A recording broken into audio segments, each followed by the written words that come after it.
Hey guys welcome to my channel. আমি মরাচার এখন আমরা কথা বলবো হচ্ছে তাণ্ডবে অফিসিয়ালি জয়েন করে গেল এসবিএফ। বন্ধুরা, একদিন আগেই এই জিনিসটা বিগিনস বলে শেয়ার করে দেয় এসবিএফের কর্ণধার মহেন্দ্র সোনি। তাহলে কি এসবিএফের কোনো অফিসিয়াল অ্যানাউন্সমেন্ট খুব শীঘ্রই আসতে চলেছে?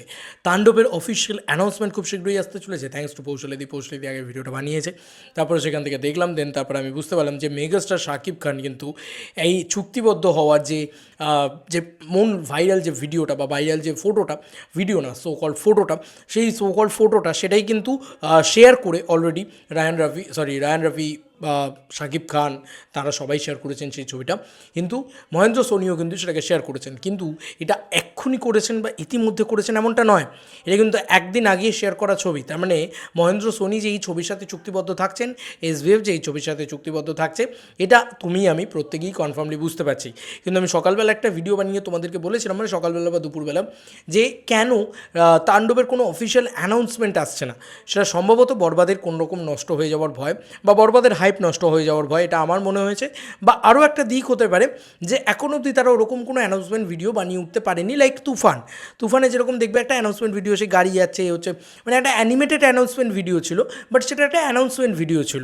কিন্তু এক্ষেত্রে কিন্তু কোনো রকম কোনো অ্যানাউন্সমেন্ট ভিডিও তারা এখন অবধি নিয়ে আসেনি। তার মানে ব্যাপারটা শুধুই চুক্তিবদ্ধ পজিশনে রয়েছে। তার মানে শুধু এখন মানে একদম ইনিশিয়াল স্টেজে রয়েছে, খুব কম দিনে শ্যুট হয় আমরা সবাই জানি। কিন্তু এই ছবির ক্ষেত্রে শোনা যাচ্ছে নাকি যে থাইল্যান্ডে শুটিং হবে, মুম্বাইতে শুটিং হবে, বাংলাদেশে শুটিং হবে, এই তিনটে জায়গায় শুটিং হবে। দেখা যাক কোন কোন জায়গায় শুটিং হয়। তবে এই চুক্তিবদ্ধ পজিশনের সময় মহেন্দ্র সোনি যে থাকবেন না বা এসবিএফের কোনো কর্ণধার যে থাকবে না, এটা খুব স্বাভাবিক ব্যাপার, কারণ এই পুরো বিষয়টা কিন্তু বাংলাদেশের পক্ষ থেকে হয়েছে। আমার মনে হয় যেটা আগের বারে হয়েছিল, যে আমাদের ইন্ডিয়ার যে পোর্শনগুলো হবে, ইন্ডিয়াতেই তো মূলত বেশিরভাগ পোর্শনটা শ্যুট হবে। তুফান তো পুরো পোর্শনটাই ইন্ডিয়াতে শ্যুট হয়েছে। তো ইন্ডিয়ায় যে মানে পোর্শনটা শ্যুট হবে বা ইন্ডিয়ায় যে ব্যাপার স্যাপারগুলো দেখানো হবে আর কি, সেই জায়গাতে আমার মনে হয় যে ইকুইপমেন্ট সাপোর্ট বা পুরো প্রোডাকশন সাপোর্ট বা পুরো বিষয়টা এসভিএফই করবে, যেটা আগের মানে তুফানের ক্ষেত্রেও হয়েছিল।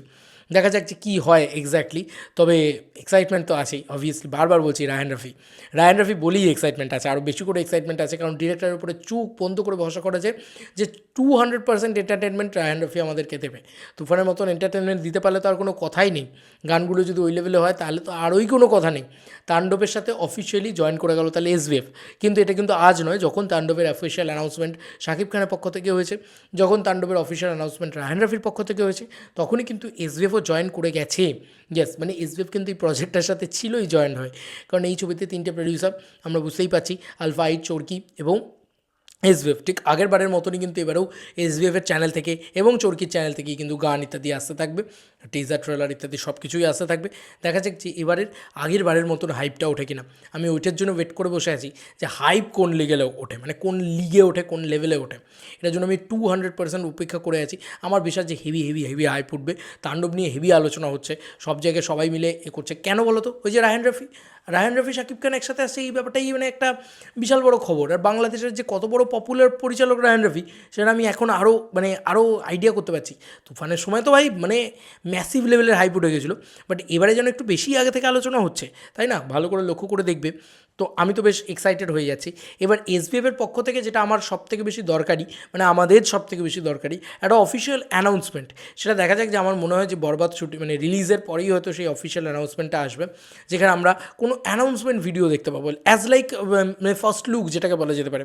ঠিক আছে, তুফানের ফার্স্ট লুক দেখবে অনেক আগে আগে চলে এসেছিলো, সেরকমভাবেই কিন্তু এই ফার্স্ট লুকটার জন্য আমি ওয়েট করে বসে আছি। খুব শীঘ্রই হয়তো এসবিএফের পক্ষ থেকে ছেড়ে দেওয়া হবে, বা ইয়ের পক্ষ থেকেও তোমার ছেড়ে দেওয়া হবে, তোমার কী যেন বলে, চরকির পক্ষ থেকেও ছেড়ে দেওয়া হবে, যে ফার্স্ট লুকটা ছাড়া হবে। যেটা আমি খুব ওয়েট করে বসে আছি সেই লুকটা, ফার্স্ট লুকটা দেখার জন্য বা ফার্স্ট ইমপ্রেশনটা দেখার জন্য।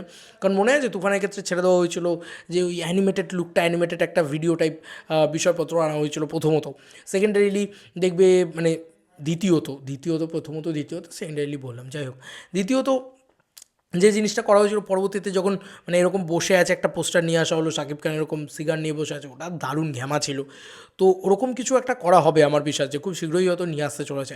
হয়তো বরবাদের জন্যই নিয়ে আসছে না, যে বরবাদের হাইপ কমে যাবে, বরবাদের চাপ হয়ে যাবে, এই বিষয়পত্রের জন্যই নিয়ে আসছে না, এটা হতে পারে। এটা পুরোপুরি আমার থট প্রসেস বা আমার মনে হচ্ছে। দেখা যাক বাকিটা কী হয়।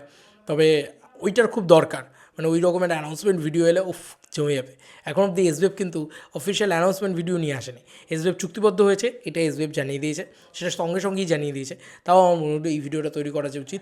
তোমাদের কার কী মতামত এই এন্টার ভিডিওটাকে নিয়ে জানিও কমেন্ট সেকশনে। চলো বন্ধুরা, নতুন কোনো ভিডিওতে দেখা হবে, বাই।